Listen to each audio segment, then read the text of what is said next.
Welcome again, and thanks for joining us as we continue our video series on in-mold decorating. My name is Pat Tully, and I'm a program manager here at DuraTech Industries. Today we'll talk briefly on the importance of resin and film compatibility. Films will have acceptable adhesion to resins made of similar materials. This will be critical in overmolding applications or in backmolding areas without ink. Poor adhesion of film to resin of dissimilar materials may be overcome with the use of a tie coat. A tie coat is an adhesion-promoting layer of ink added as the last pass to help promote adhesion. A tie coat may also be referred to as a binder pass or an adhesion promoter. Shrink rates of the film and resin should be similar to help reduce or eliminate potential warpage. An important rule of thumb when choosing resins for IMD application is that high-flow resin is always better.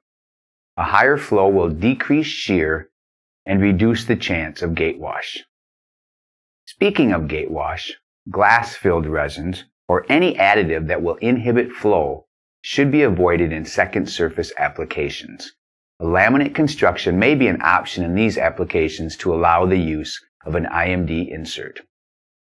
Be sure to choose a film and a resin combination that will fit your application needs. The team at DuraTech can help you with any questions you may have. Well, that ends today's conversation. We'll see you next time as we consider the importance of ink selection. As always, take care.